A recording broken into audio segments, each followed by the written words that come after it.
The vast majority of people out there would probably find the way that this case developed disquieting. I mean, how do you get from a position of a charge of murder and a murder trial to a situation where the prosecution then feels that they can accept a plea of manslaughter in circumstances where you then have the family that are saying, well, we were never kept informed, or the things that the official side, if I can call them that, say that we were told is not the case.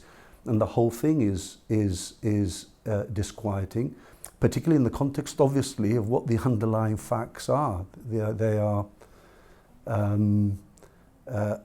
shocking facts. Let me ask you a question. The Attorney General conducted an investigation as to how the trial was conducted, how that process was undergone, and he was satisfied that everything was above board.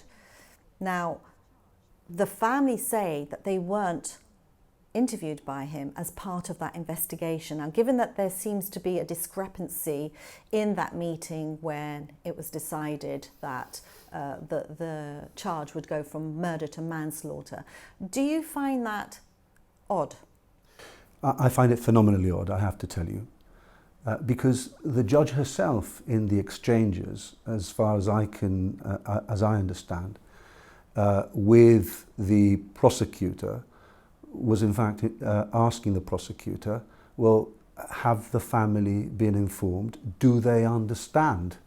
And I would have thought that interviewing the family, at least getting representations in writing, if nothing else, from the family, that would have been important, and that you can't have an investigation of this sort without having receiving representations from the family. So yes, I do find it odd.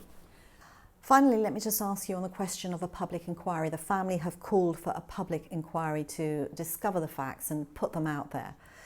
Do you think that there are grounds for a public inquiry?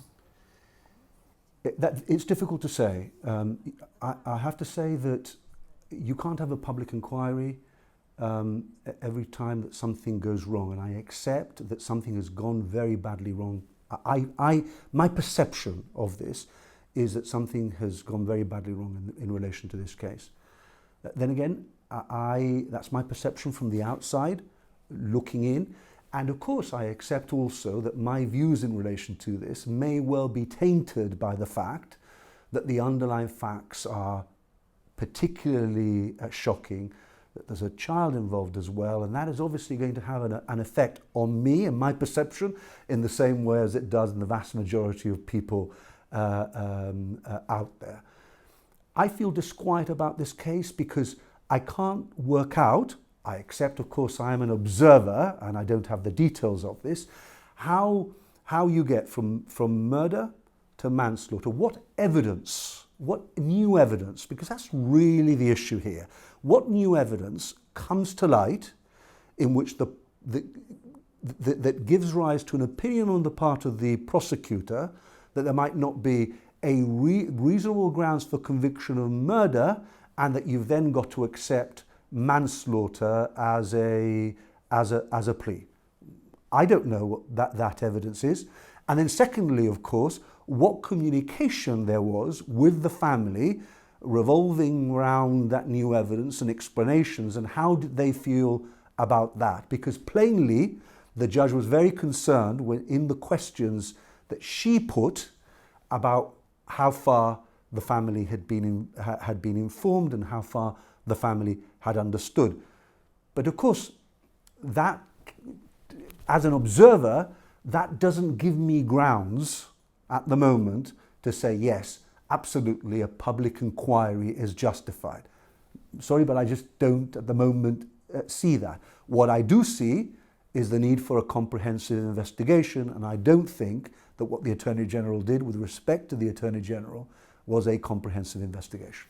You say, in your opinion, this doesn't call for a public inquiry, but we are actually having a public inquiry about a former police commissioner who retired early.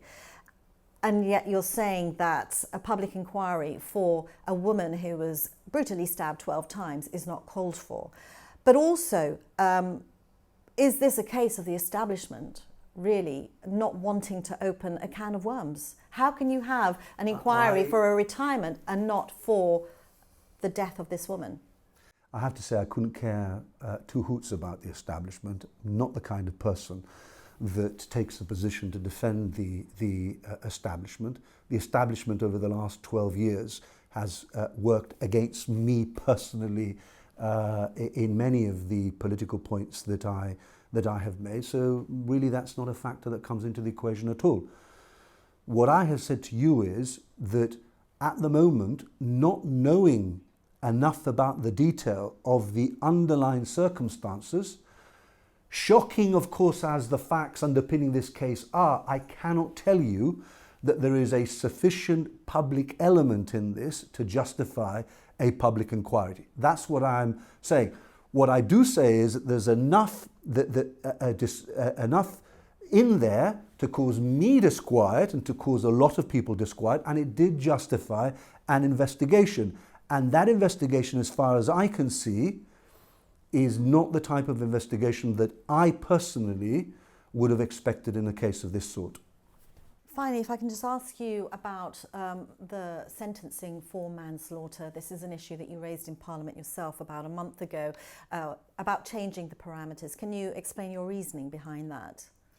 Yes, so one thing that of course I as part of the legislature, or I as somebody that might have a hand in formulating policy on behalf of my party in the future, and indeed somebody who's been Minister for Justice is going to be concerned about is, well, do we necessarily have to follow the UK sentencing guidelines or UK way of doing things in Gibraltar across the board? We're a small community. These things really do matter in a small community like Gibraltar, much more so than in a big country like the United Kingdom.